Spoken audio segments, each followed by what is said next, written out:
মঙ্গলবার রাত ৮টা বেজে ঠিক ১৪ মিনিট নাগাদ রামকৃষ্ণ মিশন সেবা প্রতিষ্ঠানের শেষ নিঃশ্বাস ত্যাগ করেন তিনি। বয়স হয়েছিল ৯৪ বছর। শারীরিক অসুস্থতার কারণে ২৯শে জানুয়ারি থেকে হাসপাতালে ভর্তি ছিলেন তিনি এবং তার প্রয়াণের খবর ছড়িয়ে পড়তেই ভক্তরা একে একে হাজির হন। প্রত্যেকেই চোখের জলে শেষ শ্রদ্ধা জানাচ্ছেন এবং বেলুর মঠে এই মুহূর্তে আমাদের সিনিয়র এডিটর অনির্বাণ সিনহা রয়েছে। আমরা সরাসরি তার কাছে চলে যাব। অনির্বাণ, একটা অধ্যায়ের অবসান বলা যেতে পারে, আর আমরা যে ছবিটা সকাল থেকে দেখতে পাচ্ছি যে শেষ দেখা, শেষ শ্রদ্ধা জানানোর জন্য চোখের জলে ভাসাচ্ছেন অগণিত ভক্ত। এই মুহূর্তের ছবিটা তোমার কাছ থেকে জানতে চাইবো, আর ঠিক কি কি কর্মসূচি চলছে সেটাও বিস্তারিতভাবে জানতে চাইবো।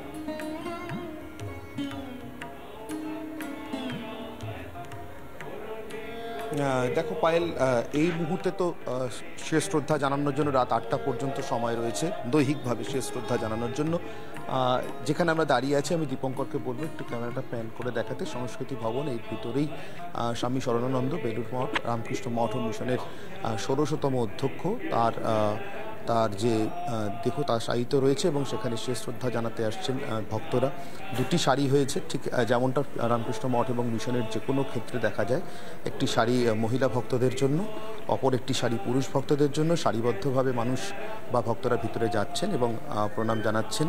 ওখানে স্বেচ্ছাসেবকরা রয়েছেন, তারা কন্ট্রোল করছেন, নিয়ন্ত্রণ করছেন লাইন, এবং সবটাই অত্যন্ত শান্ত একটি পরিবেশের মধ্যে দিয়ে। অন্যদিকে বৈদিক মন্ত্রপাঠ চলছে, তার মধ্যে দিয়ে অত্যন্ত শান্তভাবে শ্রদ্ধালু চিত্তে ভক্তরা তাদের শেষ শ্রদ্ধা জানিয়ে যাচ্ছেন। আমার সঙ্গে নির্মল মুখোপাধ্যায় রয়েছেন, বর্ষিয়ান সাংবাদিক, রামকৃষ্ণ মঠ ও মিশনের দুজন প্রাক্তন অধ্যক্ষ।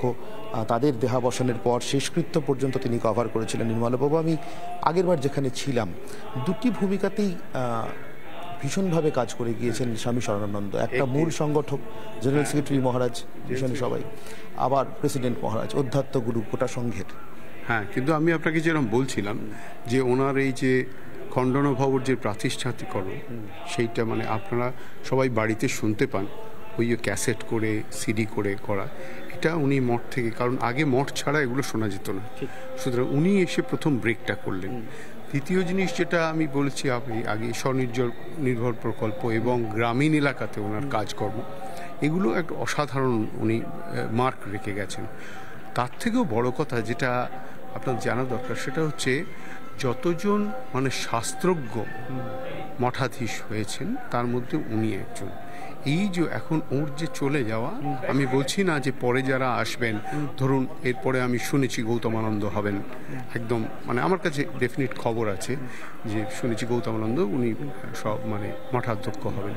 কিন্তু এই যে ট্র্যাডিশন, ভাবধারা যে সংস্কৃতির, যে আমাদের ভারতবর্ষের যে সংস্কৃতির ভাবধারা, এই যে সংস্কৃতায়ন যেটা, এইটার সঙ্গে আমাদের প্রতিদিনকার যে মিলন, স্বামীজি ঠাকুরমা স্বামীজির যে ভাবধারা, সেটাকে মিলিয়ে দেওয়ার একদম প্রথাগত এইটার কাজটা অসাধারণভাবে করেছিলেন হচ্ছে স্বামী শরণানন্দ জয়রাম মহারাজ।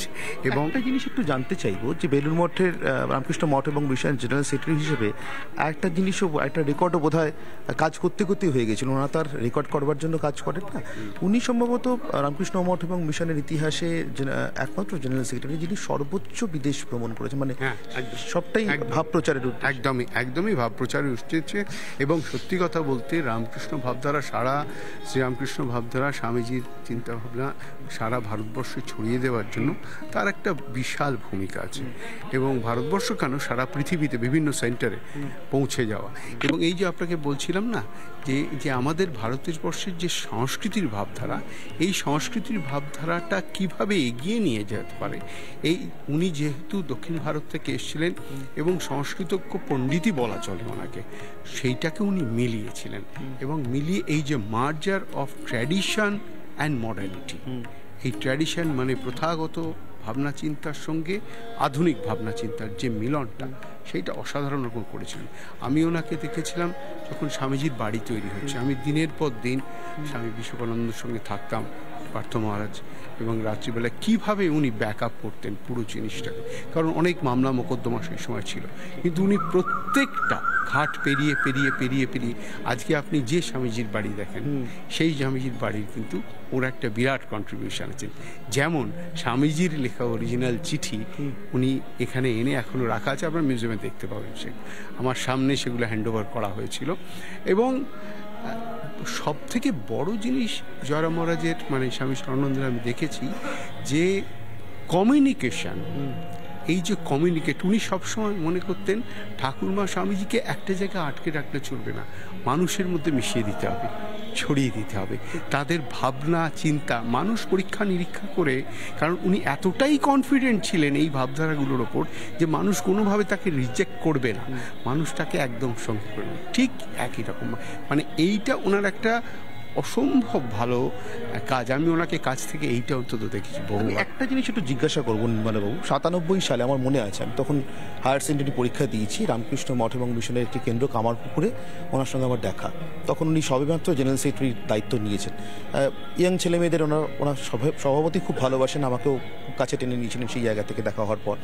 আমি ওনাকে একটু বিদ্রোহীভাবেই প্রশ্ন করেছিলাম, উনি তখন সবে চেন্নাই মঠের দায়িত্ব ছেড়ে এসেছেন, যে মাইলাপুরে এত বড় একটা মার্বেল পাথরের গ্রানাইট পাথরের মন্দির তৈরি হলো, এটা কি ঠাকুরের কি বিরাট কোনো কাজ হলো? এই যে আপনি বলছিলেন স্বনির্ভর গোষ্ঠীর কাজ করা এবং ট্র্যাডিশন আর মডার্নিটির সঙ্গে একসাথে তাল মিলিয়ে চলা, অদ্ভুতভাবে উত্তর দিয়েছিলেন। বোধহয় স্বামীজির ছাত্ররাই পারেন এভাবে ভাবতে যে ঠাকুর কি ঐশ্বর্যকে ঘৃণা করেছেন, নিজের জন্য চাননি বটে, ভক্তদের জন্য তো চেয়েছেন। না দেখুন, আপনাকে আমি একটা কথা বলি, জয়রাম মহারাজের কে আমি যতবার ওনার সঙ্গে কথা বলেছি, আমি স্পিরিচুয়াল অ্যারেনাতে ঢোকার চেষ্টা করিনি।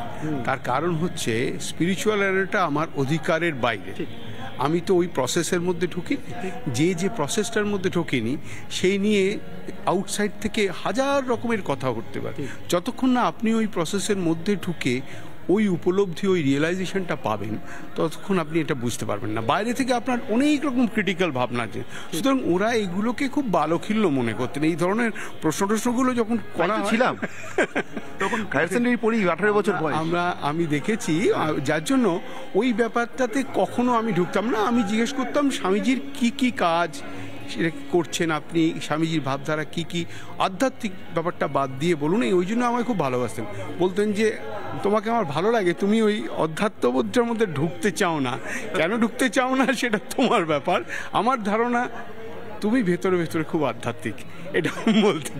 যাই হোক, কিন্তু সে আর কোনো প্রকাশ ছিল না। কিন্তু একটা জিনিস আমি দেখেছি ওনার সঙ্গে, আপনি বিশ্বাস করবেন না, রাজনীতি নিয়েও আলোচনা হয়েছে, আমি সেটা বলবো না, কিন্তু রাজনীতি নিয়েও কথা বলেছেন। সমান সচেতন ছিলেন কি হচ্ছে না হচ্ছে। উনি কখনো এইটুকু দেখেছি, কোনো রাজনৈতিক দলকে কখনো আঘাত করে কথা বলতেন উনি না, খুব একটা পজিটিভ ভাইব নিয়ে বলতেন, এটা হলে ভালো হতো, এটা করলে ভালো হতো, মানুষের এটা ভালো হতো, ঠাকুর এটা চাইতেন, স্বামীজি এটা চাইতেন, মা এটা চাইতেন, এইভাবে বোঝাতেন। এবং ব্যাপারটা কি, স্বামীজি, ঠাকুর, মা 100 বছরের পুরনো হয়ে পিছনে পড়ে গেলেও তারা আজও কত রেলিভেন্ট সেইটা বুঝিয়ে দিতেন বারবার।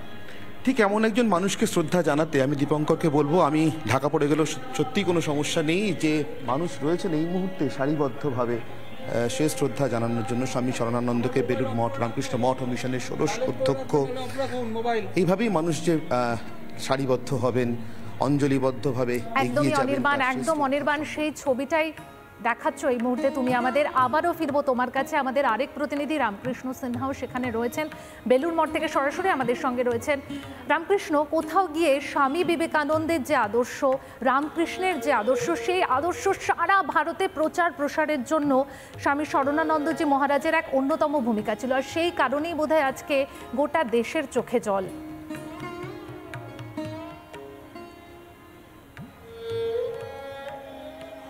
এই মুহূর্তে যে কথা না বললে নয় তা ছিল যে স্বামীজি যেমনি ঠাকুরের বাণী প্রচারের জন্যে সারা পৃথিবীতে তার নিজের নিজেকে বিলীন করে দিলেন, সারা দুনিয়ার কাছে স্বামীজি নিজেকে ছড়িয়ে দিলেন যে কিভাবে ঠাকুরের কথা প্রচার হবে। শুধু ঠাকুরের কথা নয়, এটা তো আমাদের জীবনের কথা, যে জীবন কথামৃতে আবেগময় হয়ে ওঠে।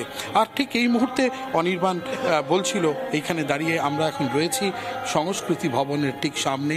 এখানে ভক্তরা গতকাল রাত্রিবেলায় যখন 12:26 সময় এই মঠের যিনি অধ্যক্ষ মহারাজ অর্থাৎ শরণানন্দজি মহারাজ, তার দেহ যখন এখানে নিয়ে আসা হলো, তখন সেই মুহূর্ত থেকে অগণিত ভক্তরা তারা এখানে এসেছেন শুধুমাত্র শেষ দেখা এবং শ্রদ্ধা জানানোর জন্য। কারণ একটাই, তিনি এতটাই ঠাকুরের কথা, ঠাকুরের বাণী, স্বামীজির কথা কোথাও যেন মঠের ভেতরে কুক্ষিগত না রেখে সাধারণ মানুষের মধ্যে পৌঁছে দিলেন। এই যে এত বড় একটি কাজ, যেখানে প্রত্যেক মানুষ তার জীবনের সঙ্গে ন্যারেট করতে পারলো স্বামীজিকে, জীবনের সঙ্গে ন্যারেট করতে পারলো ঠাকুরের কথা, মায়ের কথা, এটার দায়িত্ব দায়ভার তো নিশ্চয়ই মহারাজদের ওপর ছিল। কিন্তু সেক্ষেত্রে দেখা গেল যে স্বামী শরণানন্দ যে কাজটি করলেন তা অত্যন্ত গুরুত্বপূর্ণ হয়ে উঠল। এবং এর পাশাপাশি আরেকটি তথ্য দেওয়া ভীষণ প্রয়োজন, তা হলো যে এই উদ্বোধন কার্যালয় কেন স্বামীজি তৈরি করতে বলেছিলেন। তার কারণ যে উদ্বোধন কার্যালয়ে তাতে বই নতুন করে লেখা হোক, তাতে তথ্য উঠে আসুক, এই যে ঠাকুর শ্রীরামকৃষ্ণের ভাবাবেগ তা ছড়িয়ে পড়ুক জনমানসে, আর সেই জনমানসে ছড়িয়ে পড়া তথ্যগুলিকে আরো বেশি করে এই ছবির দিকে সারা দিন আমাদের নজর থাকবে। তার কারণ স্বামী শরণানন্দজি, তার যে জীবনাবসান, সেই জীবনাবসানের খবর আমরা দেখিয়ে যাচ্ছি। আবারও আমরা ফিরবো তোমাদের কাছে। আপাতত ধন্যবাদ আমাদের আরেক প্রতিনিধি সিনিয়র এডিটর অনির্বাণ সিনহাকেও ধন্যবাদ।